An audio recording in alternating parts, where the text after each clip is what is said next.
কর্মী সমাজ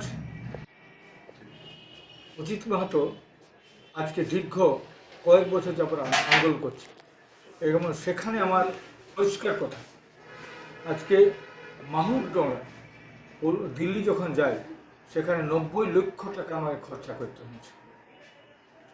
আমরা যখন প্রোগ্রাম করি ঐতিহাসিক জড়ুয়াহি, সেটা হচ্ছে দুর্কুতে, সেখানে কয়েক লক্ষ টাকার খরচা করেছি।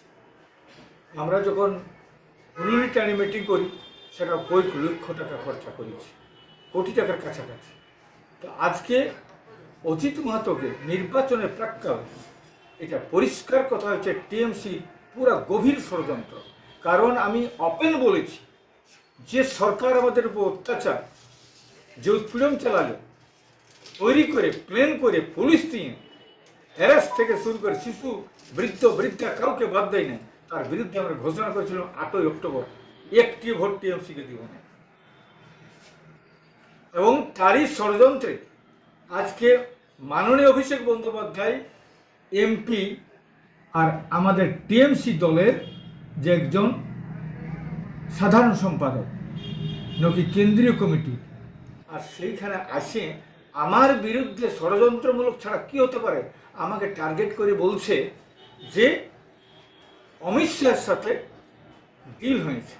তাহলে মমতা ব্যানার্জির সঙ্গে আমি 4বার দেখা করেছি, তখন কত ডিল হয়েছিল। এটা টোটাল এইখানে টার্গেট করা আছে অজিত মাহাতোকে, এবং অজিত মাহাতোকে টার্গেট করে একটি ভোটও কমাতে পারবে না, এবং রেজাল্ট আরও অন্যদিকে চলে যাবে। পরিষ্কার কথা, আরও যদি দু একটা কোথাও ভোট পাইত, এই ভোট একটিও পাবে না। মনে করুন আজকে কর্মীরা এখানে, পরিষ্কার কথা, অজিত মাহাতো আজকে প্রাণ কেন্দ্রে আছে, অজিত মাহাতোকে সবাই জানে, সমস্ত কর্মীরা, এবং আজকে কর্মী আন্দোলনের শিরোমণি, কর্মী আন্দোলনকে কেউ টেকাতে পারবে না।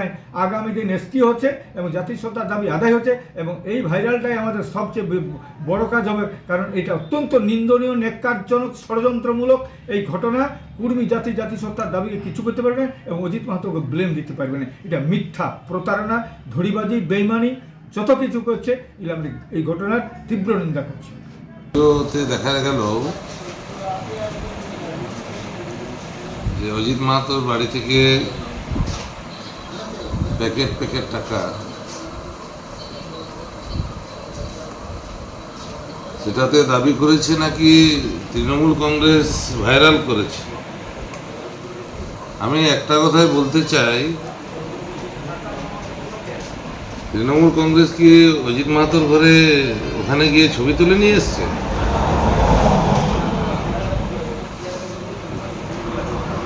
আসল বিষয়টা হচ্ছে যে সমাজকে বিক্রি করে টাকা রোজগার করেছে, সে আর কি কথা বলবে। একটা মিথ্যাবাদীর দল, ভ্রষ্টাচারের দল, সেই দলে যোগদান করেছে, তো সে মিথ্যা কথা বলছে নিজের পিঠ বাঁচানোর জন্য।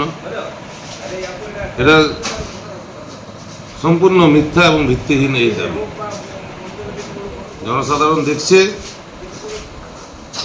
এবং যেখানে সমাজের নেতা হিসেবে যার ভূমিকা ছিল, সে যখন সমাজকে বিক্রি করে যে অর্থ রোজগার করেছে, নির্বাচনে তার প্রতিফলন ঘটবে, মানুষ বুঝবে, সমাজের লোকেরাও বুঝবে। गाय तस्करी, कोयला तस्करी, बालू पत्थर बंगाल में एक बहुत बड़ा समस्या है, और यहाँ से हजारों करोड़ रुपया आता है और राजनीति में भी यूज होता है। समाज में इसके लिए अव्यवस्था है। ये जो खून जख्म बढ़ रहा है, हिंसा, इसके पीछे भी यही पैसा है। तो इसका बहुत पहले होना चाहिए था, शुरू हुआ है। जो भी दोषी है उसको सजा मिलना चाहिए, कटघरे में लड़ना चाहिए। पिछले चुनाव में पोस्टपोर्ट वायलेंस जो हुआ था वो आज भी लोगों का मन में है। तो ये जो गुंडे टीएमसी का अभी से डराना शुरू कर दिए हैं और चुनाव को प्रभावित करते हैं, इनको पहले ही अंदर करना पड़ेगा, अरेस्ट करना पड़ेगा, नहीं तो अभी भी इस बार भी फिर चुनाव प्रभावित हो सकता है। अभी तो एक आध लोग अरेस्ट हो रहे हैं सेंट्रल एजेंसी द्वारा। 4 मई के बाद यहाँ जब सरकार बनेगा बीजेपी का, ऐसे बहुत लोग अंदर जाएंगे जो इस प्रकार अपराध में लिप्त है। और उसका इंतजार करिए, सब सफाई हो जाएगा। লেটেস্ট খবরের আপডেট পেতে ফলো করুন রাতদিন.in।